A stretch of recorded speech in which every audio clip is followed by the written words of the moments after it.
Nxa sikhuluma ngemisakazo eziningi eZimbabwe siyabona ukuthi sokuleminye imisakazo etshiyeneyo, kodwa khonokhu-ke ukuthi kunikwa abanye abanikwanga, wena kukubamba njani khona? Akulunganga, kuyakhanya ngoba uzafica ukuthi le esilayo khathesi imisakazo ikakhulu le okuthiwa izimele yodwa ngayizimelanga yodwa, imisakazo ephansi kwenhlanganiso zikahulumende.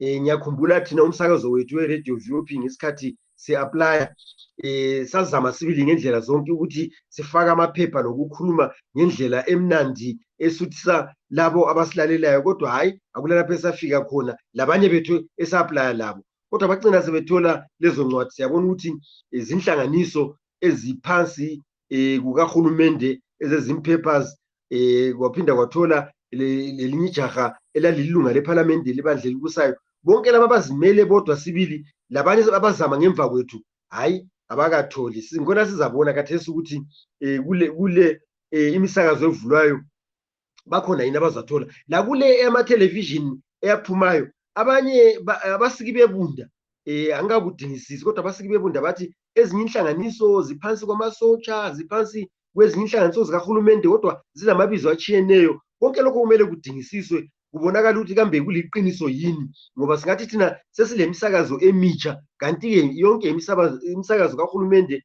kumbe ebandla elibusayo kodwa kucatshwe ngabanye abantu. Kasikhululekeni nje sibe le misakazo abantu bonke nje abafisa ukuthi babe lemisebenzi yokusakaza, hatshi ukuthi kudingakala ukuthi umuntu wakhona aze asekele ibandla elibusayo, aze abe umuntu osekela kakhulu uhulumende, ngabe ngumuntu weZimbabwe olandela imithetho yeZimbabwe, ongasiyo sigangi, ongasiyo umuntu owephula imithetho, umuntu othi nxa uyiwe emapholiseni akula lutho, akula sici ngaye, othi nxa kuyiwa ngaphi uyabe ngumuntu nje okhululekileyo weZimbabwe. Akumele ukuthi ube umuntu okhululekileyo ngobungane kuphela lokudlala labantu abakuhulumende kumbe abebandla elibusayo, ngoba ngumuntu okhululekileyo othanda iZimbabwe yakhe, lanxa ungela abangane kuhulumende, lanxa ungela abangane kubandla elibusayo, kodwa ungumuntu othanda ilizwe lakhe. And ukuthanda ilizwe lakho akutsho ukuthi uhambe weyame ngokuthi ngenxa yokuthi ngilekhadi lenhlanganiso, ngenxa yokuthi ngisekela abantu kuhulumende. Ngibona ngathi ngomunye umkhuhlane oswasingenayo lapha eZimbabwe,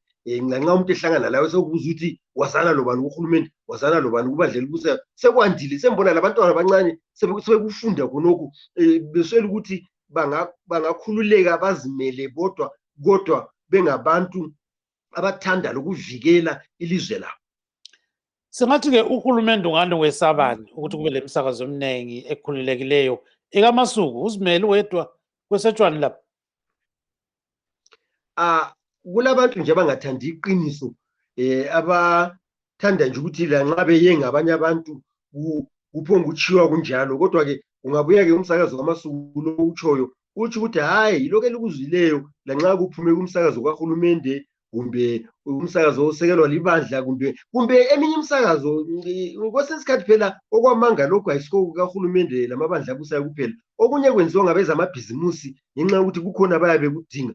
Nxa sikhuluma ngokukhululeka kwezindaba Dube, sikhuluma ngezinto ezihlanganisa uhulumende, ezihlanganisa abantu makhaza, ezihlanganisa amankampani azimele wodwa, ukuthi amanga kakukhathalekile ukuthi akhulunywa ngubani kawalunganga, asibe ngabantu abakhuluma iqiniso.